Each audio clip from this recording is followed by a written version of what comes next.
চাই আপনি যদি আমার সাথে একটু আমার বাসায় যাইতেন গো, তাহলে আমি অত্যন্ত খুশি হতাম আপনার উপরে। হাসান বসরি ডাক দিয়ে কয়, মা গো, তোমার ওই মাতাল ছেলেকে কলমা পড়ানো তো দূরের কথা, তওবা তো দূরের কথা, ওই ছেলে যদি মারা যায় ওর জানাজা পর্যন্ত আমি পড়ব না, ওর কবর পর্যন্ত দিব না, মাটি দিব না, জানাজা পড়ব না, গোসল করাবো না। সুতরাং নাফরমান গুনাহগার ব্যক্তি যদি মারা যায়, আমি হাসান বসরি তার কদর সেখানে যেতে পারি না। মা জননী কাঁদতে কাঁদতে চলে আসলেন বাড়ি এসে দরজা খুলে সন্তানের মাথায় হাত বোলাইয়া দিলেন। ছেলে ডাকতে বলে, মা, হাসান বসরি কি আসছে? কয় না। কয়, মা গো, কেন আসলো না? কয়, তোর মতো মাতালকে সে কালেমা পড়াবে না, তোর মতো মাতালকে সে তওবা করাবে না। ছেলে চোখের পানি ছেলে ডাকতে বলেন, মা গো,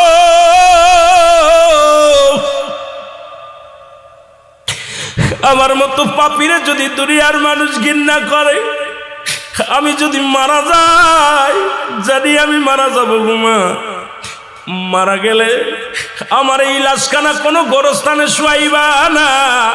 যদি গোরস্থানে শুয়াও তাহলে গোরস্থানের মানুষের কষ্ট হবে রে মা। আমি মারা গেলে আমার গলার মধ্যে রশি লাগাইয়া টানতে টানতে জঙ্গলের মধ্যে ফেলে দিবা রে মা, নাই সমুদ্রে ফেলে দিবা। কারণ আমার মতো পাপীরে যদি গোরস্থানে রেখে দেয়, অন্য ভাইয়ের কষ্ট হবে, অন্য ভাই বোনদের কষ্ট হবে। এই জন্যে মা গো, আমার দেহ কানা তুমি দুনিয়ার মধ্যে কোথাও দাফন করবা না। মা একটা দাবি করে, যার দুনিয়ার মধ্যে ভুল করেছি রে মা, আমি ক্ষমা চাই। কাঁদতে কাঁদতে সন্তান দুনিয়া থেকে বিদায় হয়ে গেল। আল্লাহু আকবার বলুন। সন্তান মারা গেল। জনম দুঃখিনী মা চোখের পানি ছেড়ে কান্দে, মালি,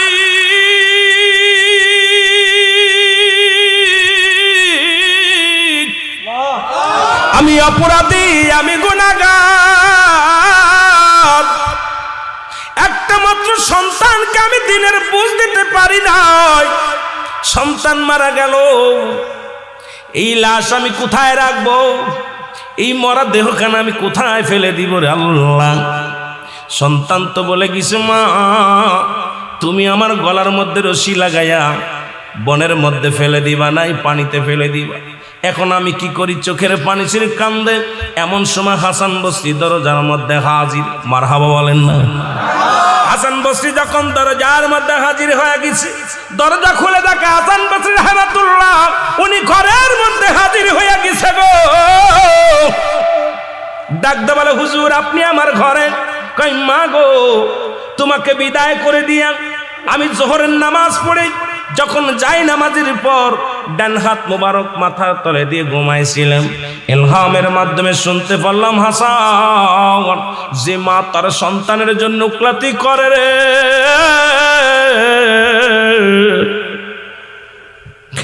হাসান রে, আজকে মা সন্তানের পক্ষে গেছে রে। ওই সন্তানের ফরিয়াদ আমি আল্লাহ কবুল করেছি। আমি আল্লাহ সন্তানের তওবা কবুল করেছি, কারণ মায়ের হাতটা আমি বিফলে যেতে দিই নাই। মা জননী হাত উঠাইছে সন্তানের হইয়া, আমি আল্লাহ কবুল করে নিছি রে হাসান। তুমি যাও, মায়ের চোখের পানি জমিনের মধ্যে পড়ে, আমি আল্লাহ সইতে পারি না। তুমি যাই ওই সন্তানকে গোসল করাইবা, তুমি ওই সন্তানকে জাগ কাফন পরাইবা, তুমি ওই সন্তানকে দাফন করাইবা, কারণ আমি আল্লাহ ওই সন্তানের ফরিয়াদ তওবা কবুল করে নিছি। জোরে জোরে বলো মারহাবা। হাসান বসরি ডাকতে বলে, মা গো, এই দুনিয়ার মধ্যে তোমার দোয়া বিফলে যায় নাই। মাগো, তোমার দোয়া আল্লাহ কবুল করেছে, তোমার সন্তানের তওবা আল্লাহ কবুল করেছে। এ মুসলমান, আজকে সেই সমাজ, এ মুসলমান, এমন মা বাবা যদি কোনো সন্তানের পক্ষপাতী করে গো, তার কপাল খুলে যায়। আজকে অনেকেই ওয়াজ শুনি কিন্তু মা বাবার সাথে খারাপ ব্যবহার করি। অনেক বক্তা মা বাবার ওয়াজ করে কান্দি, অথচ মা বাবার খবর নিই না। ও মুসলমান, আজকে মা বাবা বৃদ্ধ আশ্রমে, মা বাবা বুড়া বয়সে কত কষ্ট করে রে মুসলমান। আজকে মা বাবার হক আমরা আদায় করতে পারি না, আল্লাহর দরবারে কি জবাব দিব রে মুসলমান? আমি এই জন্য আমি আপনাদেরকে বলে যাই, তওবা করবা বেশি বেশি, আর মা বাবার যত্ন করবো বেশি বেশি গো। মা বাবারেও খুশি রাখবা, আমার আল্লাহ রাসূলকেও খুশি রাখবা, ইসলামের বিধান মেনে চলবা, দুনিয়া আখিরাত দুইটাই শান্তি পাবা। জোরে জোরে বলেন ঠিক কিনা? এ মুসলমান গভীর মনোযোগ, লা ইলাহা, নাই কোন ইলাহ ইল্লাল্লাহু, এক আল্লাহ ছাড়া, মুহাম্মাদুর রাসূলুল্লাহ, আল্লাহ পাকের প্রেরিত রাসূল বা বান্দা হলো নবী। মারহাবা বলো আর একটু জোরে। আল্লাহ পাক একমাত্র ঠিকানা হলো রাহমাতাল লিল আলামিন। নবীকে ভালোবাসো, আল্লাহর প্রেমের ডুব দাও রে মুসলমান। এই কালেমা পড়লেন পৃথিবীর মধ্যে, এই কালেমা পড়ে ইসলামের মধ্যে ঢুকলা। আজকে মুসলমান তুমি আল্লাহ ছাড়া কোনো মাবুদ নাই, অথচ আজকে বাংলার জমিনে মুসলমানেরা কোরআন নিয়ে অবমাননা করা হয়।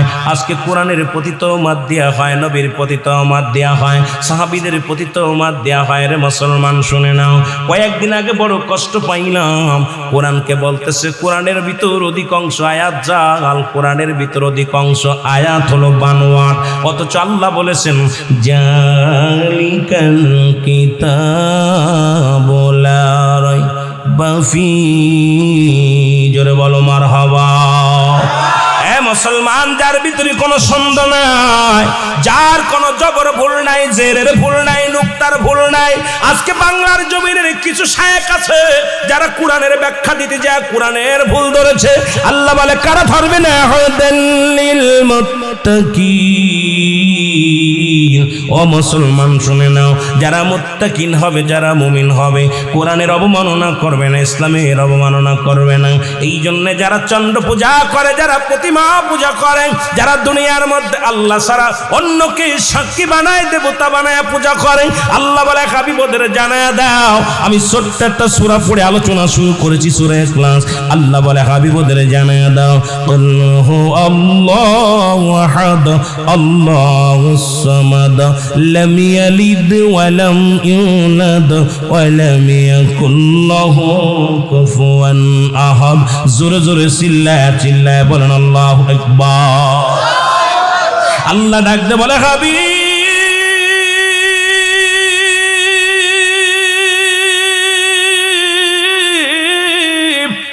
আপনি ওদের জানা দেন আমি আল্লাহ এক। যারা চন্দ্র পূজা করে বন্ধ করতে বলেন, যারা প্রতিমা পূজা করে বন্ধ করে দাও, যারা দুনিয়ার মধ্যে দ্বিতীয় খোদা বানায় তাদের বলে দাও আমি আল্লাহ এক, আমি আল্লাহ এক, আমার কোনো দ্বিতীয় নাই। পৃথিবীর মধ্যে কারো জন্মতেই নাই, কারো থেকে জন্মই নাই।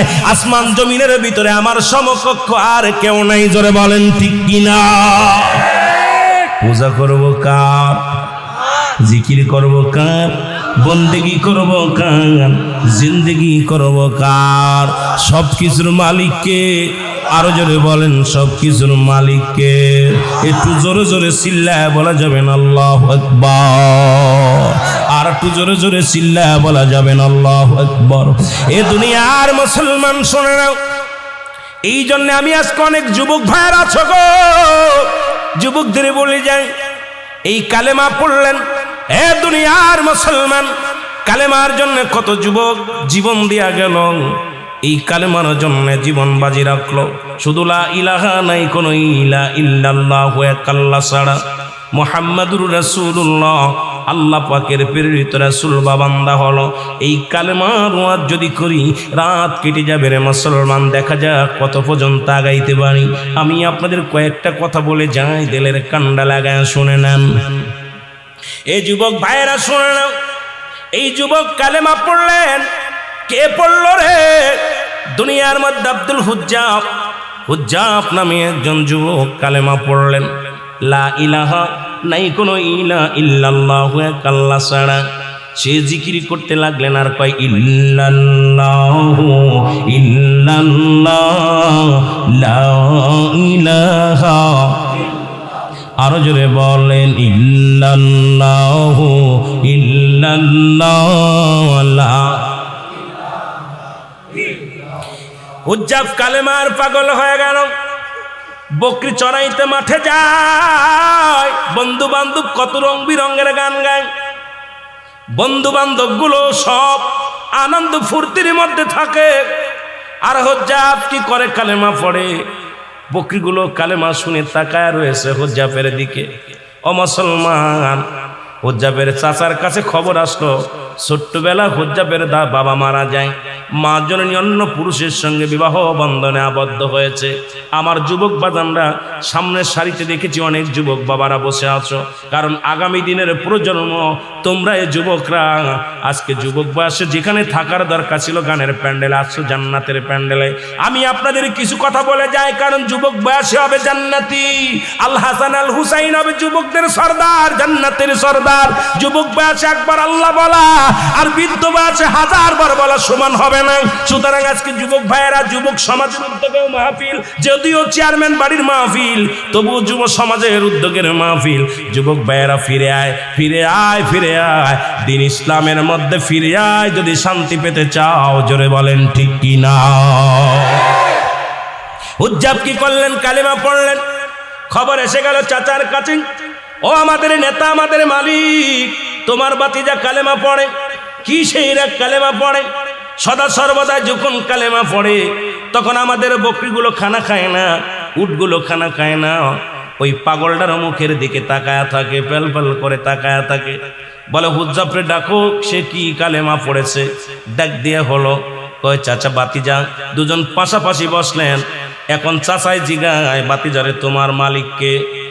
তোমার মালিককে? বলে কেন বাবা? আমার মালিক আমার আল্লাহ। জোরে বলেন মারহাবা। আমার মালিক কে? জোরে জোরে চিল্লায় বলেন কে? এবার হুজ্জাবের চাচা কয়, না বাতিজা, তোমার মালিক আমি। কারণ তোমারে খাওয়ায়, তোমারে পড়ায়, তোমার সমস্ত দায়িত্ব হলো আমার। সুতরাং তুমি আমার কর্মচারী, আমি তোমার মালিক। নাউজুবিল্লাহ বলেন না? আর একটু জোরে বলেন। বাতিজা কয়, চাচা আপনার মালিক কে? আমার মালিক যদি আপনি হন, আপনার মালিক কে? কয় বাতিজা রে, তুমি যে পড়াশোনা করছো, ভুল পড়াশোনা করছো। আমার মালিক আমি নিজেই। জোরে বলেন নাউজুবিল্লাহ। বাতিজা বলে, চাচাই বলে, বাতিজারে তোরে খাওয়াই কে? কয় আল্লাহ। কে খাওয়ায়? জোরে বলেন কে খাওয়ায়? কার জন্য সুদ খাও? কার জন্য ঘুষ খাও? কার জন্য ব্যভিচার করো? কার জন্য অন্যায় করো? কার জন্য জুলুম করো? এই বাড়ি থাকবে না, গাড়ি থাকবে না, সব কিছু আমার আল্লাহ চূন্য বিচ্ছিন্ন করে দিবে। আমি আস্তে আস্তে আলোচনায় গেলে বুঝতে পারবেন। আজকে তোমরা মুসলমান, ফিলিস্তিনের মুসলমান, মুসলমানদের আঘাত করে। ইসরায়েলের জানোয়ারগুলো শুনে রাখো, পৃথিবীর মধ্যে যারা খুদাই দাবি করেছিল, আল্লাহ তাদের ধন ভাণ্ডারের মালিক বানায়া দিয়েছিল, তারা দুনিয়ার মধ্যে নাই। তোমরাও থাকবা না, হয়তো 100 বছর, 50 বছর, 60 বছর বাঁচবা। কিন্তু তুমি আর এক ভাইয়ের রক্ত নিয়ে খেলা করো, ওই ভাইয়ের চোখের পানি বিফলে যাবে না। আমার আল্লাহ ছাড় দেয়, ছেড়ে দেয় না। জোরে কোন ঠিক কিনা? আর এই দুনিয়ার পাহাড় করতেছ, পাহাড় ধন সম্পদের পাহাড় করলাম। এই ধন সম্পদ খাবে পোকে, তোমার দেহ খাবে পোকে, ধন সম্পদ খাবে লোকে। জোরে বলেন ঠিক কিনা? এই বাড়ি গাড়ি চেয়ারম্যান সাহেব খাইতে পারবেন, এটা হয় ছেলে খাবে, নাতি খাবে, প্রতিবেশী খাবে, কিন্তু ওনার দেহখানা খাবে পোকে। এই জন্য পোকে যেন দেহটা না খায়, সেই কাজ করার দরকার আছে কিনা? সেই কাজ হলো জান্নাতের বাগান, নামাজ, রোজা, হজ, যাকাত, ইসলামের বিধান মেনে চলতে যদি পারো, তোমার দেহটা যদি সুন্দরভাবে ইসলামের মধ্যে গঠন করতে পারো, তোমার দেহটা কবরের ভিতরে সম্মানের সাথে থাকবে। তোমার কবরে তোমার দেহটা থাকবে, সুন্দর থাকবে। ফেরেশতারা তোমার কবরে সালাম দিবে, তোমার যত্নে রাখবে, আরামে রাখবে। আর যদি তোমার দেহখানা যদি ইসলামের বিধান না মেনে চলে যাও, ওই দেহখানা কবরে ঢুকার সঙ্গে সঙ্গে পোকে খাওয়া শুরু করবে। জোরে বলেন ঠিক কিনা? আমার ভাইরা, আমার বন্ধুরে, বাতিজা বলে, চাচা খাওয়ানোর মালিক আল্লাহ, রিজিকের মালিক আল্লাহ, হায়াতের মালিক আল্লাহ। কে কে? জেনে বলেন কে? আল্লাহ। চাচাই কয়, না রে বাতিজা না, ওই কালেমা ছেড়ে দে, ওই ভণ্ডামি ছেড়ে দে, ওই কালেমা পড়া যাবে না। কালেমার অর্থ জানো? কই জানি, আল্লাহ ছাড়া কোনো মাবুদ নাই, রাসূল তার প্রেরিত বান্দা। কয় না রে বাতিজা না, এই কালেমার অর্থ হলো আজ থেকে খানা বন্ধ, তুমি আর খাইতে পারবা না। চাচা বাতিজা কয়, বাতিজা আলহামদুলিল্লাহ। যদি কালেমার অর্থ খানা বন্ধ হয়, আমি গোলাম আজ থেকে খানা খাবো না, আমি গোলাম আমার জীবনে একটা খানা খাবো না। যদি কালেমার অর্থ হয় খানা বন্ধ, চাচা খানা ছেড়ে দিলাম, তবু মধুর কালেমা ছাড়ব না। লা ইলাহা ইল্লাল্লাহ। এ মুসলমান, গভীর মনোযোগ, কথাগুলো বললে বুঝতে পারবেন। জগৎ বিখ্যাত একজন আল্লাহর মাহবুব বান্দার কথা বলে আমি শুরু করি, তওবার কথা দিয়া শুরু করি। মুসলমান, এখানে আসছি কিছু আমল নেওয়ার জন্যে, এখানে আসছি গুনাহ মাফের জন্যে। এখান থেকে যেন আল্লাহ মাসুমের মাসুম বানায় দেয়। জীবনে কত অন্যায় করলাম, জীবনে কত পাপ করলাম, জীবনে কত অপরাধ করলাম। আল্লাহ, রিয়াজুল জান্নাহ বেহেশতের বাগান পাইলাম, এই বাগানের খাতিরে আমাদেরকে তুমি ক্ষমা করে দাও। জোরে বলেন আমিন। এই দুনিয়ার মুসলমান,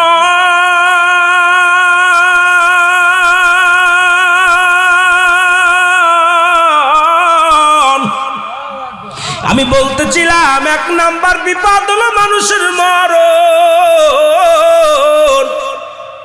2 নাম্বার বিপদ হলো মানুষের কবর, 3 নাম্বার বিপদ হলো কিয়ামতের ময়দান। একটার পর একটা বিপদ রে মুসলমান। এই মরণের কথা বলতে যাইয়া আমি আপনাদেরকে বলতেছিলাম, সবচাইতে সহজ মৃত্যু যদি এত কঠিন হয়, তাহলে তাদের কঠিন মৃত্যুটা কত কঠিন হয়। ও দরদি বন্ধু, একটা কথা বললে বুঝতে পারবেন রে মুসলমান। মা মরিয়াম আলাইহিস সালাম, ঈসা ইবনে মরিয়ামের মা, ঈসা নবী একদিন বসে আছে, মা মরিয়াম ডাকতে বলে, বাবা বাজারে যাও, কিছু ফল নিয়ে আসো আমার জন্য, আমি দুঃখিনী মা, কিছু ফল খাবো। মা মরিয়াম যখন হুকুম দিলেন, হযরত ঈসা আলাইহিস সালাম কি ফলের সন্ধানে ঈসা নবী ছাকা নিয়ে ঝুড়ি নিয়ে চলে গেলেন ফল আনতে। বাজারে যখন ফল আনতে চলে গেলেন, আজরাইল আলাইহিস সালাম জমিনের মধ্যে আগমন করলেন। কত ছেলে কলেজে পড়ে লেখাপড়া করে চাকরি করবে, আজরাইল সামনে খাড়া হয়ে গেছে, মোটর সাইকেল নিয়ে গেছে, শেরপুরে বাজারে পথের মধ্যে লাশ হয়ে ফিরেছে। কত কফির বাবারে আমার বিদেশের মাটিতে গেছে টাকা কামাইতে, লাশখানা কফিনে করে এসে গেছে। জোরে বলেন ঠিক কিনা? কারণ মরণের কোনো সময় নাই, টাইম নাই, কখন মৃত্যুবরণ হয়ে যাবে, কখন যেন মালাকুল মউত চলে আসবে কেউ বলতে পারি না রে বাবা। এই জন্য আমি আপনাদেরকে বলে যাই, অনেকে মনে করি বুড়া হলে নামাজ পড়বো, বুড়া হলে রোজা রাখবো, বয়স হলে, এখনো তো বয়স হয় নাই। কারণ মরণের কোনো সিরিয়াল নাই, কে কখন চলে যাবে কেউ বলতে পারি না। জোরে বলেন ঠিক কিনা? আমার ভাইরা, আমার বন্ধুরা, এর মারিয়াম, মারিয়ামের কাছে আজরাইল ডাকতে বলে, সালাম দাও, আসসালামু আলাইকুম মা মারিয়াম।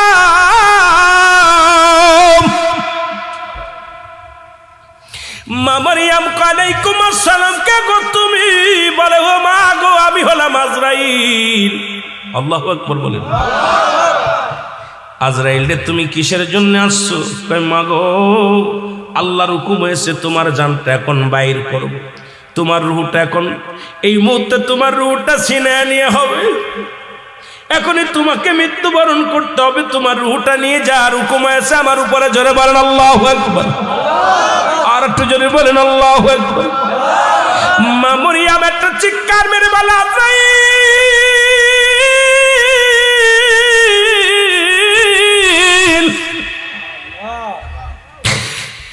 তুমি আমার নিবার আইছো, কোনো দুঃখ নাই, তবে আমাকে একটু সময় দাও, আমাকে একটু সময় দাও। আমি আমার ছেলেকে পাঠাইছি ফল আনতে, আমার ছেলে, আমার কলিজার টুকরা সন্তান যখন ফিরে আসবে, তার সাথে 2টা মিনিট কথা বলতে চাই রে আজরাইল, এই সময়টুকু আমারে দাও, আমি আমার ছেলের সঙ্গে 2টা কথা বলতে চাই।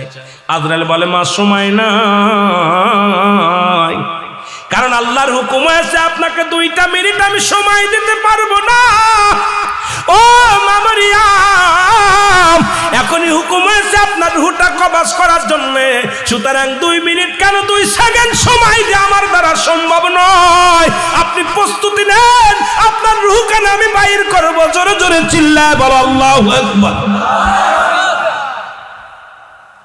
আজরাইল হুকুম দিলে, হুকুম পাইলে তোমার মতো মৌলবী, আমার মতো মৌলবী, মুন্সি দেখার সময় নেই। খালি হুকুম আসতে পারলে দেখা যায় সিজদার মধ্যে পড়ে আছে, রুকুর মধ্যে পড়ে আছে, ঘুমের মধ্যে মরে আছে।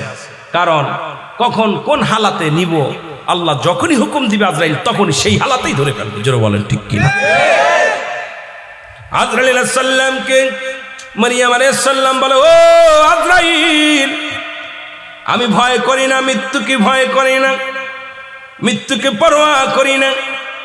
তুমি আমার নিয়ে যাবা, যদি আমার কথাই যদি না শুনবা তাহলে আমি প্রস্তুতি নিলাম, তুমি আমার রূহটা নিয়ে যাও। সঙ্গে সঙ্গে আজরাইল আলাইহিস সালাম রূহটা নিয়ে গেছে। মা মরিয়ম জমিনের মধ্যে পড়ে গেছে। জোরে বলো আল্লাহু আকবার। মরিয়ম আলাইহিস সালাম কি বলছে? সঙ্গে সঙ্গে জমিনের মধ্যে পড়ে গেছে গো।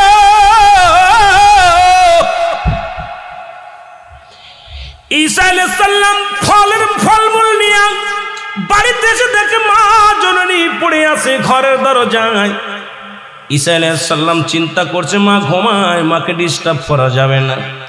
ফলের জাকা মায়ের মাথার গড়ে রেখে ঈসা আলাইহিস সালাম দাঁড়াই রইলেন। মা কখন জাগবে, মা কখন উঠবে, কখন ফল খাবে। বল বাবা তুমি ফল আনছনি? ঈসা আলাইহিস সালাম দূরে দাঁড়ায় রইলেন। আম্মা মরিয়াম ঘুমাইতেছে। ও মুসলমান, অনেকক্ষণ চলে যায়। ঈসা আলাইহিস সালাম কা আমার মা আমার বাড়িতে যখন পা রাখতাম রে, আমার দুঃখী মা পায়ের শব্দ শুনে কোনোদিন ঘুমাই নাই রে। আমার জনম দুঃখিনী মা যখন আমি ঘরে ফিরে আসতাম, পায়ের শব্দ শুনিয়া বলতো, ইসারে আইসনি বাবা? ও বাবা তুমি কি ঘরে আইসো?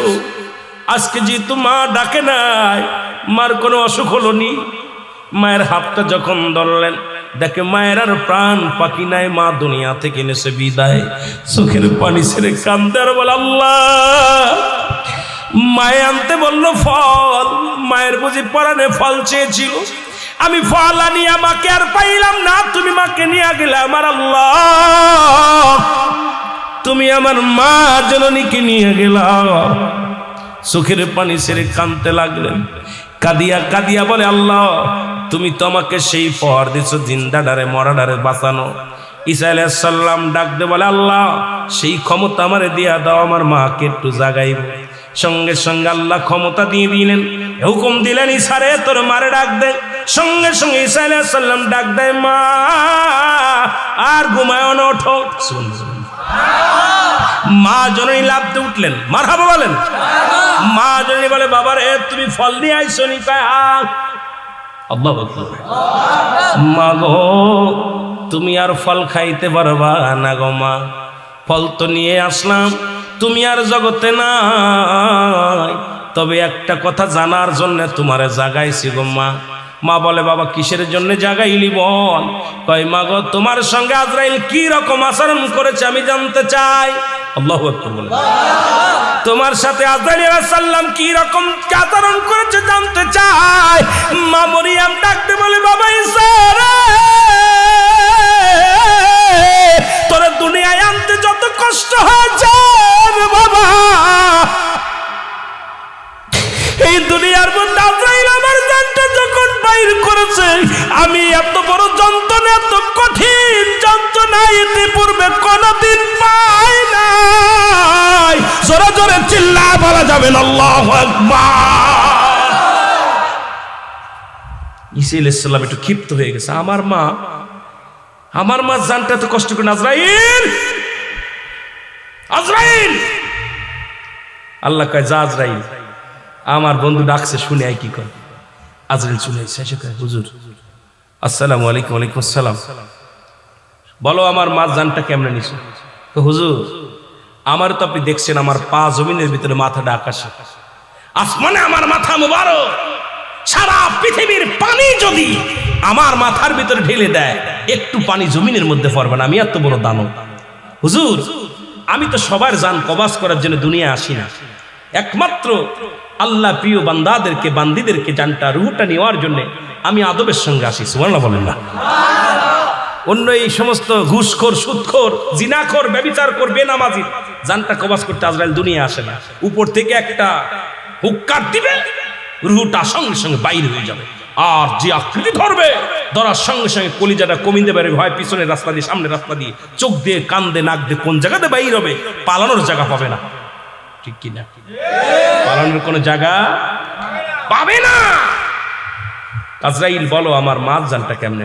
হুজুর, আপনার মাকে আমি সালাম দিয়ে শুধু আপনার মায়ের বুকের উপরে হাত মুবারক রাখছি, এরকম আস্তার গায়ে টাচ দিছি। কোন রকম সন্তান যেমনি মায়ের বুকে দুধ খাইতে খাইতে ঘুমায় যায়, ঠিক আপনার মায়ের জানটা আমি ঠিক এইরূপ ভাবে আমি কবাজ করেছি। জোরে বলেন না মারহাবা। মারিয়াম আলাইহিস সালাম বলতেছে, আজরাইল তুমি কি শুনাইলা? এত সহজ মৃত্যু আমাকে এত কঠিন দিছো, আমার সমস্ত দেহের মধ্যে মনে হচ্ছে যে আমার চামড়া শুলে তুমি কাঁচা মরিচ, এই শুকনা মরিচ আমাকে যেন সমস্ত মরিচ এবং লবণ ডলে দিছো। এত যন্ত্রণা, এত কষ্টে আমার জীবনে আমি এই হায়াতের জিন্দেগিতে আমি পাই নাই। আল্লাহু আকবার বলেন। এই মৃত্যু যদি তুমি এত কঠিন দিতে পারো, তাহলে কঠিন মৃত্যুটা কত কঠিন। আজরাইল বলে, মাগো, পৃথিবীর মধ্যে ওই সমস্ত নাফরমান বান্দাদের রূহটা এমন ভাবে নেওয়া হবে, তাদের গায়ের যন্ত্রণা কিয়ামত পর্যন্ত গা থেকে যাবে না। তাদের যন্ত্রণায় ওই কবরে যত ভয়াবহ আযাব আছে, কবরের ভিতরে যত ভয়াবহ জাহান্নামের আগুনের মধ্যে, যত জাহান্নামের অগ্নিকাণ্ডে যত ভয়াবহ আযাব আছে, তার চাইতে সবচেয়ে কঠিন ভয়াবহ আযাব হলো মৃত্যু যন্ত্রণা তাদের। আল্লাহু আকবার বলেন। আরো জোরে, আরো জোরে। তাহলে ইয়া দ্বারা বোঝা গেল যে আমার আপনার রূহটা কেমনে বাইর করে। আমি আপনি এত ফালাফালি করতেছি, এত বাড়াবাড়ি করতেছি, ঘটনাটা কি? ঠিক এই রকম হযরতে আপনার ইদ্রিস আলাইহিস সালামকে জান্নাতের মধ্যে আছে। সুবহানাল্লাহ বলেন না। আরো জোরে বলেন, ভালো করে বুঝে নেবেন। ইদ্রিস আলাইহিস সালাম জান্নাতের মধ্যে আছে, রূহটা কবাস হলো। এরপরে ইদ্রিসকে আবার জিন্দা করলো, আবার তাকে জান্নাতে দিল। ইদ্রিস আলাইহিস সালামকে আল্লাহ জিগায়, ইদ্রিস, ও বন্ধু, তুমি কি জান্নাত পেয়ে খুশি? বলে, হ্যাঁ খুশি হয়েছি, তবে আমার একটা কষ্ট। কি কষ্ট? আল্লাহ, তোমার আজরাইল মনে আমার সাথে ভালো ব্যবহার করে নাই, তোমার আজরাইল আমার সাথে দুর্ব্যবহার করছে। কি কারো দুর্ব্যবহার? তোমার আজরাইল আমার রূহটা এমন কষ্ট দিছে, আমার গায়ের যন্ত্রণা যায়নি, আমি ঘুরে শুতে পারি না, বসতে পারি না, দাঁড়াইতে পারি না, আমার গায়ের যন্ত্রণা এখন ছটফট করি, আমি খুব কষ্টের মধ্যে আছি। আল্লাহু আকবার বলেন না। আল্লাহ কয়, আজরাইল তাড়াতাড়ি যা। আমার বন্ধু কি কয়? ইদ্রিস আলাইহিস সালামের কাছে আজরাইল আলাইহিস সালাম চলে আসছে। আয়েশা বলতেছে, হুজুর, আপনার কাছে আমি আসছি, কিছু জানতে চান? কয়, আমি তো জান্নাত পেয়ে, আল্লাহর নিয়ামত পেয়ে অনেক খুশি হয়েছি, হ্যাপি হয়েছি, আর নিয়ামতে ভরপুর, সব পাইলাম, কিন্তু আজরাইল আগে বলো আমার জানটা কেমনে বাইর করেছিল। ইদ্রিস আলাইহিস সালাম বলা পর আজরাইল আলাইহিস সালাম বলে, হুজুর, হুজুর, আপনার রূহটা আমি এত আসানে, যেমন একটা ফুল ছেড়ে বা একটা পিপিলিকায় কামড় দেয়, আপনাকে তো এত পরিমাণও আমি কষ্ট দিই, আপনাকে আমি এত পরিমাণও কষ্ট দিই নাই, শুধু আমার হাত মুবারকের সোয়া দিছি আপনার গায়ের মধ্যে, আপনার সোয়া, ও তার আপনার হুকুম নিয়ে আপনার গায়ের মধ্যে সোয়া দিছি। আপনার রূহটা আমি আসান করে, এত আসানে সুন্দরভাবে, একদম বুলাকে যেমন মাথায় হাত বুলায় বুলায় ঘুম পাড়ায়, আপনার রূহটা ঠিক এত সুন্দরভাবে আমি নিয়েছি। ইদ্রিস আলাইহিস সালাম একটা চিৎকার মেরে বলে, আজরাইল, এই যন্ত্রণা, এত সহজ মৃত্যু যদি এত কঠিন হয়, তাহলে তুমি যাকে কষ্ট দিয়ে মারবে তাদের কত কঠিন হবে। জোরে জোরে চিল্লায় বলো আল্লাহু আকবার। এই পৃথিবী চিরদিন থাকার জায়গা নয়, অন্ধকার কবর যে তোমার আসল ঠিকানা রে মানুষ, অন্ধকার কবর যে তোমার। এই আমি চলে যাব, আমায় তোমরা ভুইলা যাইও না, আমি চলে যাব, আমার মরণ আসিবে কখন কেউ তো জানি না, আমার মরণ। এর কত মানুষের দাপন করাইলা রে,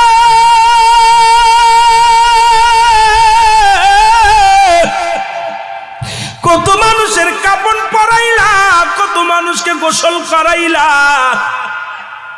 গোসল যারা করায় কেউ বলে পায়খানা করে দিছে, কেউ বলে প্রস্রাব করে দিছে, কেউ বলে জিহ্বা বাইরে হয়ে গেছে, চক্ষু দুইটা বড় বড় হয়ে গেছে। এই মরণের যন্ত্রণা আল্লাহ আল্লাহ তুমি আমাদের মরণ ব্যাধিটা একটু আল্লাহ মাফ করে দিও গো আল্লাহ। এই মরণের সময় তুমি আসানের সঙ্গে মৃত্যু দিয়া দিও, ইমানের সাথে মরণ দিও। জোরে জোরে বলেন আল্লাহু আকবার। এ আমার ভাইয়েরা, আমার বন্ধুরা, আমার আল্লাহ ও আমার আল্লাহ, এই মরণটা যেন এমন ভাবে দাও, এই মরণের সময় যেন কালেমা পড়তে পড়তে মরতে পারি, এই কালেমা যেন নসিব হয়ে যায় আল্লাহ, ইমানের সাথে যেন মৃত্যু হয়। এর 2 নাম্বার বিপদ হলো মানুষের কবর।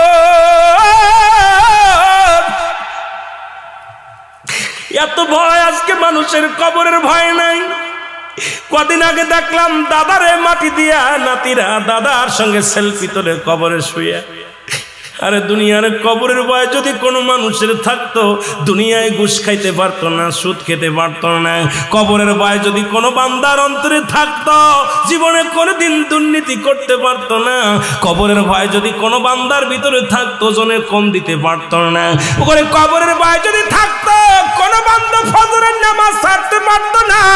কবরের ভয় যদি থাকতো, দুনিয়ার মধ্যে জিনা করতে পারতো না, ব্যভিচার করতে পারতো না। কবরের ভয় যদি থাকতো, মিথ্যা বলতে পারতো না। আসলে আমাদের কবরের ভয় নাই। ও মুসলমান, দ্বিতীয় বিপদ হলো মানুষের কবর। এই দ্বিতীয় বিপদ হলো আমাদের কবর। জোরে বলেন আল্লাহু আকবার। আজকে আমাদের অন্তরে কেন কাঁদে না? কবরের ভয় কেন আমাদের অন্তরে জাগে না রে মুসলমান? আমি দেখলাম, কত জায়গা দেখলাম, কবর করে আর সেলফি তুলে ছেড়ে দেয়। রে একবার কি তোর মরণের চিন্তা হয় না? যেখানে কোনো বাতি নাই, যেখানে কোনো সাথী নাই, কোনো বন্ধু নাই। ওরে বন্ধু নাই, বান্ধব নাই, এই ঘরে একমাত্র আমার আপনার হবে ঠিকানা। জোরে বলেন ঠিক কিনা? এ আমার ভাইয়েরা, আমার বন্ধুরা, আমার গভীর মনোযোগ। এই কবরে যেদিন শুয়ে দিবে রে, লম্বা আলোচনা আমি ইতি করবো, বেশি করবো না। আমি যুবকদের দিকে আর একটু যাব, সমাজের দিকে যাব, বাস্তবমুখী কিছু আলোচনা করব যদি সময় পাই রে মুসলমান। তবে একটা কথা না বললে নয়, আজকে এই চোখের পানি যাদের অন্তরে চোখের পানি আসছে রে মুসলমান, যাদের চক্ষু দিয়া মাছের চোখের মতো একটু গড়াইয়া পড়বে জাহান্নামের ভয়, কবরের ভয়, আল্লাহ তুমি এই চক্ষু দুটি জাহান্নামে দিও না। আল্লাহ তুমি আমাদের দিও কেন জাহান্নামে দিও না। আল্লাহ আল্লাহ, এই চেয়ারম্যান বাড়ির মাহফিলের খাতিরে আমাদেরকে ক্ষমা করে দিও। জোরে জোরে বলেন আল্লাহু আকবার। রে আদর করিয়া মানুষ আল্লাহ বানাইয়া, বলেন আদর করিয়া মানুষ আল্লাহ বানাই, কেমনে দিয়া জাহান্নামে ফেলিয়া, বলেন কেমনে দিবা জাহান্নামে। মহব্বতে বলেন আদর করিয়া মানুষ আল্লাহ বানাই, বলেন আদর করিয়া মানুষ আল্লাহ বানাই, কেমনে দিবা জাহান্নামে ফেলিয়া, বলেন কেমনে। সকলে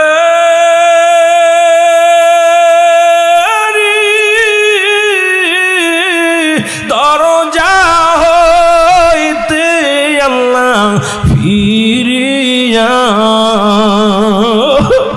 এর সকলে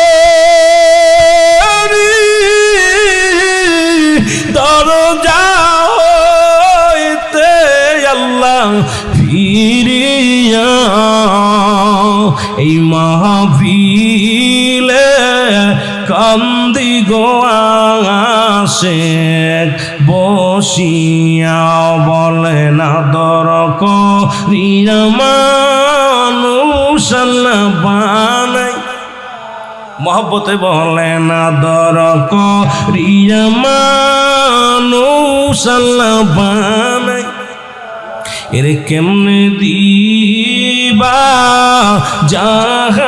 জাহান্নামে এ দুনিয়ার মুসলমান এই আসমান যেমনি বানাইছে বান্দা তোরে এমনি বানাই নাই জমিন যেমনি বানাইছে আমার আল্লাহ এমনি তোরে বানাই নাই এই আকাশ যেমনি বানাইছে আমার আল্লাহ তেমনি তোরে বানাই নাই ফেরেশতাদের যেমনি বানাইছে আমার আল্লাহ এমনি তোরে বানাই নাই এর ফেরেশ জিন জাতিরে যেমনি বানাইছে আমার আল্লাহ এমনি তোরে বানাই নাই এই দুনিয়া সৃষ্টি যেমনি করেছে রে বান্দা এমনি তোরে বানাই নাই কোন আর ফাকুন বলে সব বাইর হয়ে গেছে পাহাড় জমিন আসমান জমিন যা কিছু আমার আল্লাহ বানাইলো শুধু হুকুম দিয়া বানাইলো আর বান্দারে তোরে আদর করি আমার আল্লাহ কয় বান্দা আমি তোরে আমার কুদরতি হাত দিয়ে বানাইলাম বান্দারে আমার আল্লাহর কুদরতি হাত দিয়ে তোরে বানাইলো একবার তোর মুখের দিকে তাকায়া দেখ তোর কত সুন্দর নাকটা বানাইলো কত সুন্দর মুখটা বানাইলো কত সুন্দর তোর গালটা বানাইলো কত সুন্দর চোখ দুটি বানাইলো কত সুন্দর দুটি কান দিল বান্দারে 3.5 ইঞ্চি 4 ইঞ্চি একটা কপাল দান করলো এই বান্দা হাজারো গুনাহ করিয়া তখন সিজদার মধ্যে যায় বলে সুবহান রাব্বিল আলা আল্লাহ বলে যখন ডাক দেয় আমার আল্লাহ লজ্জা পেয়ে যায় কারণ আদর করে বান্দা বানাইছে এই বান্দা যখন নত সুরে আল্লাহ বলে ডাক দেয় আমার আল্লাহ জিন্দেগির সব গুনাহ মাফ করে দেয় জোরে বলেন মারহাবা এই জন্য ফেরেশতাদের যেমনি বানাইছে বান্দা তোর এমনি বানাই নাই তোর কত দাম এই মানুষের কত দাম মানুষের কত ইজ্জত মানুষকে কত মহব্বত করে আমার আল্লাহ বানাইলো আল্লাহ কয় বান্দা এই আকাশ জমিনের মধ্যে যা কিছু আমি আল্লাহ বানাইলাম শুধু হুকুম দিছি রে বান্দা আমি বান্দা হুকুম দিয়া সব বানাইলাম আর এই মানব জাতিকে আমি আদরের বান্দা বান্দিরে আমি বানাইলাম আমার কুদরতি হাত মোবারক দিয়া সেই আল্লাহ পাকের সঙ্গে নাফরমানি কেমনে করে বান্দা একবার কি মরণের চিন্তা হয় না কবরের চিন্তা হয় না জোরে জোরে বলেন ঠিক কি না আদর করিয়া মানুষ আল্লাহ বানাই বলেন আদর করিয়া মানুষ আল্লাহ বানাই এর কেমনে দিবা জাহান্নামে ফেলিয়া বলেন কেমনে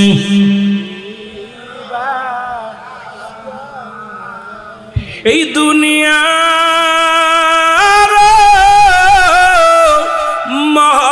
মহব্বতে আল্লাহ পড়িয়া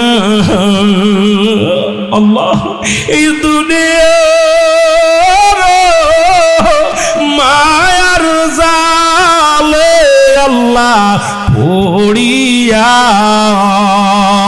নামাজ রোজা সবই গদিছি সারিয়া পাখি যে দিন ফাঁকি দিয়া চলিবে সোনার খাসা বিছানাতে রহিবেন সাপে কাটবে গর্জন মারবেন হায় রে হায় আগুন ঢালিয়া দিবেন কলি যায় আগুনের তাপ যখন গায়ে বান্দা লাগিবে গায়ের গোস্ত খইসা খইসা করিবে বলে না দর করিয়া মানুষ আল্লাহ বানাই কেমনে দিবা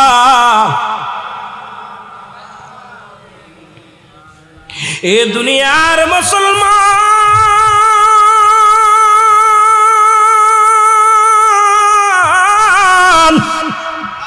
আমি এই জন্য বলতেছিলাম দ্বিতীয় বিপদ হলো মানুষের কবর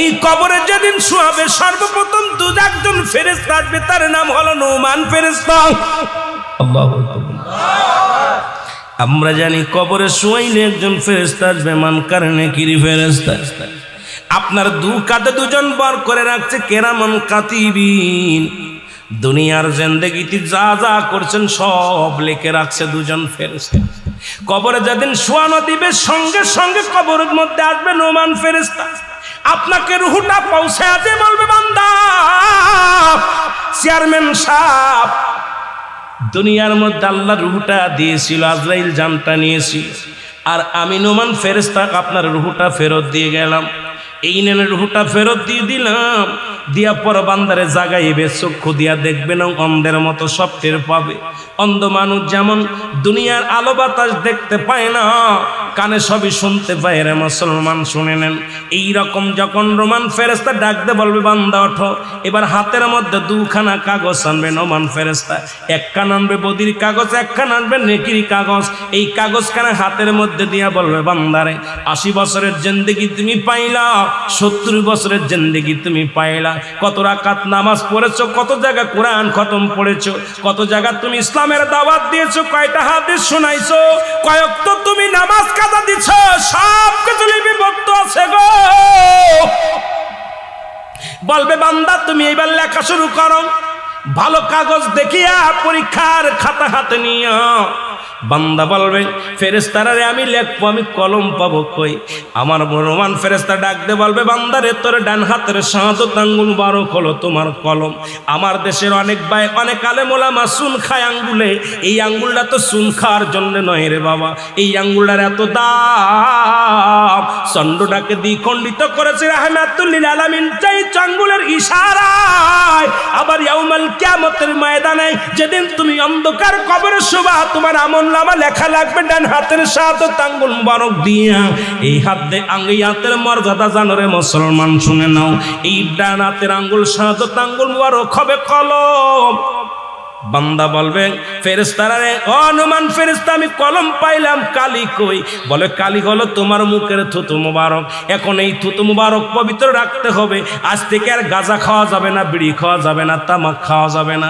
ওরে অনেক আলেম আছে পানের মধ্যে এত হানিক জর্দা না হলে পান চলে না আবার বিড়ির বিরুদ্ধে ওয়াজ করে রে মুসলমান শুনে নাও বড় কষ্ট হয় আমার তখনই বিড়ি তো আগুন বানায় উড়ায় দেয় আর আলেম সাহেব জর্দা না হইলে পান খাইতে পারে না কয়টা হলো মুবারক মুসলমান অধিক প্রমাণ মাকরু সেবন করলে হয় সগীরা গুনাহ সগীরা গুনাহকে ছোট করে দেখলে হয় কবিরা গুনাহকারী জাহান্নামী জাহান্নামী জাহান্নামী এখন কয় সগীরা গুনাহ মাকরু মাকরু মাকরু অধিক পরিমাণ মাকরু সেবন করলে হয় সগীরা গুনাহ কি গুনাহ হয়তো অনেকের গায়ে লাগবে বলে আওয়াজ আসতে হয়েছে কি গুনাহ জোরে বলেন কি গুনাহ সগীরা গুনাহ এবার সগীরা গুনাহকারী বেশি সগীরা গুনাহ বেশি করলে হয় কবিরা গুনাহকারী হবে জাহান্নামী এখন তুমি বিড়ির বিরুদ্ধে ওয়াজ করো আগে পানের মধ্যে জর্দা ছেড়ে দাও মুসলমান এই কথাটা বললেই তো অনেক আলেমের গায়ে লেগে যায় তখন তোরে মুসলমান শুনে নাও এর মুসলমান দিলের কান্ডা লাগা শোনো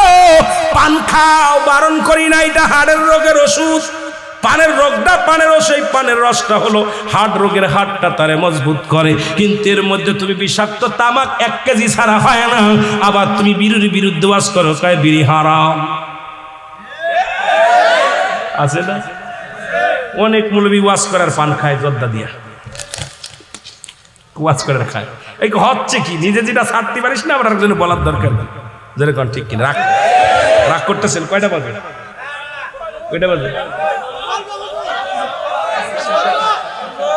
সারা দিমু বাবারে আপনারা চলতেছে কিন্তু আমার চলতেছে না কারণ আমার দৌড় পড়তেছে কালে পিঠের মধ্যে বলতেছিলাম যে কথা শুই না তাহলে আজ থেকে মুখ দিয়ে ফাঁসা কথা বলা যাবে না, ইয়াবা খাওয়া যাবে না, ফেন্সিডিল খাওয়া যাবে না, মদ খাওয়া যাবে না, মুখ দিয়ে কাউকে গালি দেওয়া যাবে না, মুখ দিয়ে পচা কথা বলা যাবে না। মুখটা পবিত্র রাখার দরকার আছে কি না? যে তুইটা হবে সেদিন কিয়ামতের ময়দানে কালি, কবরের মধ্যে হবে তোমার কালি, কাপনের কাপড় হবে তোমার কাগজ। 3 টুকরা কাপনের কাপড় দিয়া দেয়। এর হাকিকতটা শুনে নাও। প্রথম কাপনের কাপড়টা টান দিয়ে খুলে নিবে, বলবে বান্দা এই নাও কাগজ, তুমি লেখা শুরু করো। সেকেন্ডের মধ্যে লেখা হয়ে যাবে। এবার বান্দার হাতে আর একখানা কাগজ ধরাইয়া দিবে, বলে এটা কি? কয় তোর জিন্দেগি 70 বছরের জিন্দেগি, কোন জায়গা জিনা করেছিলি, কোন জায়গা পরে সেরি নিয়ে গল্প করেছিলি, কোন জায়গা সিনেমার হলে বয়া বয়া সিনেমা দেখছিস, কোন জায়গা নাটক সিমেশা হয়ে নটকটি নাচাইছিস, কোন জায়গা বেহায়াপানা করছিস, কোন জায়গা সুদ খাইছিস, কোন জায়গা ঘুষ খাইছিস, কোন জায়গা বইয়া ব্যভিচার করেছিস, সব কিছু সামনে এগুলো আমি করি নাই। সঙ্গে সঙ্গে ভিডিও পেলে সামনে হাজির হয়ে যাবে রে। কত টাইমে, কত সেকেন্ড, কোন মাসে, কোন তারিখে, কোন বছরে, সব সামনে হাজির হয়ে যাবে। বান্দা লজ্জায় মাথা লুকাতে যাবে, লুকাইতে পারবে না। নুমান ফেরেশতা বলবে লেখো। বান্দা যার হিসাব তার লেখা লাগবে। আমরা তো অনেকেই জানি না, মানে আমাদেরটা লেখে রাখতেছে কেরামান কাতিবিন। এরে বাবা না, তোরটা তোর নিজের লেখা লাগবে। কবরে শোয়ানো পর পর যার আমল নামা তার নিজেরটা নিজে লেখা লাগবে। আল্লাহু আকবার বলেন। এই লেখানোর দায়িত্ব থাকবে নোমান ফেরেশতা। উনি ডাকতে বলবে লেখো। বান্দা শিকার যাবে না, লিখতে যাবে না, আঘাত করবে হাতুড়ি দিয়ে, লোহার গম্বুজ দিয়া বাড়ি মারবে, সঙ্গে সঙ্গে মাটির তলে অনেক দূরে চলে যাবে। আবার টানতে বাইর করবে, আবার মাছ দিবে। ডান দিকের মাটি বাম দিকে চাপ দিবে, বাম দিকের মাটি ডান দিকে চাপ দিবে। উপরের মাটিগুলো নিচের দিকে চাপ দিবে, নিচের মাটিগুলো উপরের দিকে চাপ দিবে। সামনের মাটিগুলো পিছনের দিকে চাপ দিবে। পান্ডার হাতটি কোটে ডান দিকের হাড় বাম দিকে চলে যাবে রে। কোন কান্নাই কাজ হবে না রে। তোমার আমল নামা তোমার লেখাই লাগবে রে। তুমি কত অন্যায় করেছো এগুলো সব লেখা লাগবে। লেখা হয়ে যাবে। এবার বান্দার তোমার গলার মধ্যে লটকায়া থুয়ে যাবে। বলবে হায় আফসোস বান্দা, 40 বছরের জিন্দেগি পাইয়া তুমি আল্লাহকে চিনতে পারো না। 80 বছরের জিন্দেগি পাইয়া গুনাহ মাফ করতে পারো না। 100 বছরের জিন্দেগি পাইয়া তুমি জাহান্নামী হয়ে গেলা। আফসোস করতে করতে যাবে। হায় রে আফসোস রে বান্দা, দুনিয়ার প্রেমে পড়ে গিয়েছিল রে বান্দা। এই দুনিয়ার প্রেমে পড়িয়া তোমার জীবনটাকে হারাইলা। আফসোস করতে করতে বান্দার কবর থেকে যখন যাবে, ওই কবরের ভিতরে তখন মুনকার নেকির হাজির হয়ে যাবে। জোরে বলো আল্লাহু আকবার। আরো জোরে বলো। এবার মুনকার নেকির আসিয়া থাকবে বান্দার গলার ভিতরে দুখানা কাগজ লটকানো। নেকির কাগজ যদি বেশি ভারী হয়, এটা থাকবে উপরে, বদির কাগজটা থাকবে তলে। বদির কাগজটা যদি বেশি হয়, এটা থাকবে উপরে, নেকিটা থাকবে উপরে নিচেই। বান্দা যখন নেককার হবে, ডাকতে বলবে বান্দারে শোন শোন রে বান্দা, তুই বড় ভাগ্যবান। আমার আল্লাহ ঘোষণা করেছে, একটা নয় দুটি নয়, বিসমিল্লাহির রাহমানির রাহিম উইদ্দাতুল মুমিনিন।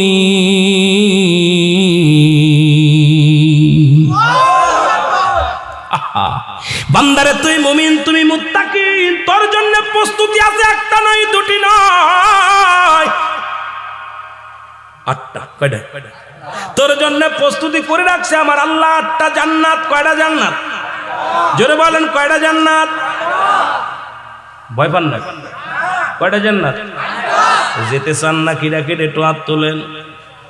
চান না? যেতে চান না কিরা কিরা? আরে বাবা, শেরপুরের মানুষ ধরা পড়ে গেছে। শেরপুরের নাইয়া বড়ই তলা গাইয়া কি বিশ্ব পাগল বানাইল রে, ঠিক না? এই শেরপুরের মানুষ ধরা পড়ে গেছে রে বাবা। জান্নাতে যেতে চাই সবাই, জোরে বলেন ঠিক কিনা? আর জোরে বলেন ঠিক কিনা? এ মুসলমান, জান্নাতে যেতে চাই, জোরে বলেন ঠিক কিনা? আরো জোরে ঠিক কিনা? ও মুসলমান, কয়টা জান্নাত? কয়টা জান্নাত? সব করাই চাই। কতক্ষণ সব করাই, কারণ আল্লাহর গোলামি করবো একটা নয়, সব করা চাই, সব বাড়ি আমার। কতক্ষণ আল্লাহ পাক দিয়ে দিবে, কয়ে বান্দারে যেটা খুশি যা। কারণ সারা জীবন গোলামি করছি, সারা জীবন কষ্ট করছি, শীতের রাত্রে জেগে জেগে তাহাজ্জুদের নামাজ পড়ছি, কোরআন পড়েছি, না খেয়ে থাকছি, ঘুষ খাস নাই, সুদ খাস নাই। বান্দারে আজকে তোর জন্য খোলা আছে সব কটা দরজা, তোর যেটা ভালো লাগে এটা দিয়ে ঢোক, আর যেটা ভালো লাগে সেটা দিয়ে বাইর হ। শুধু আবাদান আবাদান চিরস্থায়ী একমাত্র ঠিকানা হবে তোর জান্নাত। আরো জোরে বলেন আল্লাহু আকবার। জাহান্নামীদের জন্য প্রস্তুতি করে রাখছে আমার আল্লাহ, বলে বিসমিল্লাহির রাহমানির রহিম উইদ্দাতুল কাফিরিন। আমি আল্লাহ কাফের বেঈমান মুনাফিকদের জন্য প্রস্তুতি করে রাখছি কয়টা জাহান্নাম? জোরে বলা যাবে, জোরে বলা যাবে, কয়টা জাহান্নাম? আল্লাহ বলে কাফের বেঈমান মুনাফিকদের জন্য রেখে দিলাম 7টা জাহান্নাম। কিরা কিরা যাবেন? সালাক হয়ে গেছি বা হুজুর মাগুরার মানুষের কাছে আর মানতে রাজি নয়, কারণ মাগুরা থেকে এসে শেরপুরের মানুষের ঠগায় দিয়ে যাবে, হবে না। গতবার ঠগেছি, বার টিকতে চাই না। ও মুসলমান শুনে নাও, কারণ 7টা জাহান্নাম রাখছে বেঈমান মুনাফিকদের জন্য। আর জাহান্নামের গেটের মধ্যে লাগানো আছে একটা গাছ, সেটার নাম হলো জাক্কুম নামে কাঁটাযুক্ত গাছ। এই গাছের গাছগুলো গ্রাস করে ফেলবে, জাহান্নামীদেরকে পালাইতে যাবে, ধরে আনবে, ধরে ধরে গিরে গ্রাস করে ফেলবে। জান্নাতের গেটে লাগানো থাকবে সিদরাতুল মুনতাহা বড়ই গাছ। এ মুসলমান, যে বড়ই গাছে কোনো কাঁটা থাকবে না, ফল থাকবে। এখন কোন তাফসীর কারক বলেছে সিদরাতুল মুনতাহা শব্দের অর্থ বড় নহর, আবার কোন কিতাবের মধ্যে আছে এটা শব্দের অর্থ হলো বড়ই গাছ। জান্নাতের মধ্যে থাকবে বড়ই গাছ, যে গাছে কোনো কাঁটা থাকবে না, শুধু ফল থাকবে। রাসূল আকরাম সাল্লাল্লাহু আলাইহি ওয়াসাল্লামকে যখন নবীজি মিরাজ করলেন, মিরাজের মধ্যে যাইয়া সিদরাতুল মুনতাহায় নামাইলেন। জিবরিল আমিন কয়, আল্লাহর নবী কয়, জিবরিল রে কোথায় রাখলা? বলে হুজুর এইটা রেখে দিলাম সিদরাতুল মুনতাহায়। নবী দেখলেন তাকায়া জান্নাতুল মাওয়া। আল্লাহু আকবার বলেন না। নবী তাকায়া দেখলেন জান্নাতুল মাওয়া। নবী বললেন এটা কি? কয় হুজুর এটা একটা জান্নাত, এই জান্নাতের নাম হলো জান্নাতুল মাওয়া। নবী কয় গাছটা কি? কয় হুজুর এটা হলো বড়ই গাছ। এই সিদরাতুল মুনতাহায় নবীকে রাখলেন। কয় নবী গো, এই জান্নাতের মধ্যে যারা যাবে কাঁটাযুক্ত ফল খায়া তৃষ্ণা নিবারণ করবে, ক্ষুধা নিবারণ করবে। মুসলমান শুনে নাও, শুনে নাও, আজকে বড়র পাতা গরম জালে দিয়া গোসল করায় দাও। হাকিকতটা জানার দরকার, হাকিকত জানতে পারলে মজা লাগবে। জোরে জোরে চিল্লায় বলো ঠিক কিনা? আমার ভাইয়েরা, আমার বন্ধুরা, আমার কবরটা হলো এইরকম অবস্থায় থাকবে। 3য় নাম্বার বিপদ হলো কিয়ামতের ময়দান।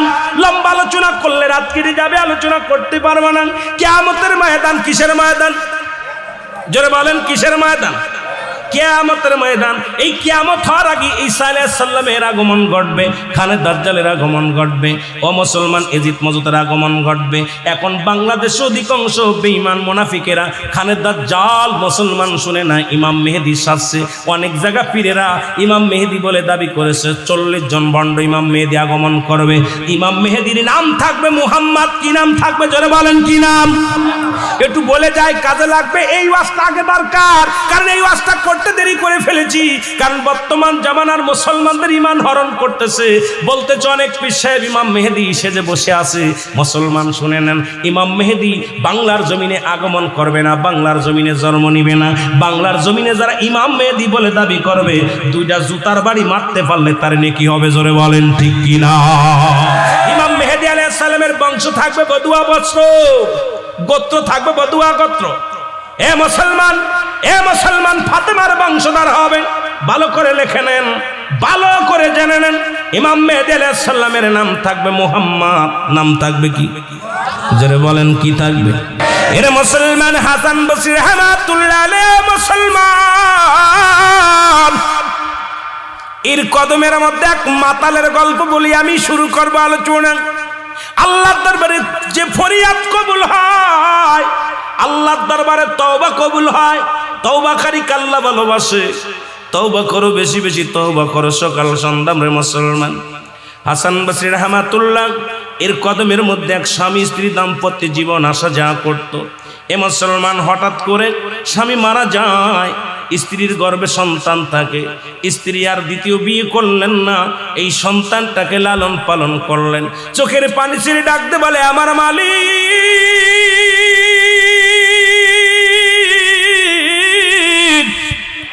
আমি এই সন্তানকে কোরআনের শিক্ষা দিব, হাদিসের শিক্ষা দিব, এক বড় আলেম বানাবো, দুনিয়ার মধ্যে জগৎ বিখ্যাত একজন আল্লাহর আলেম বানাবো রে আল্লাহ।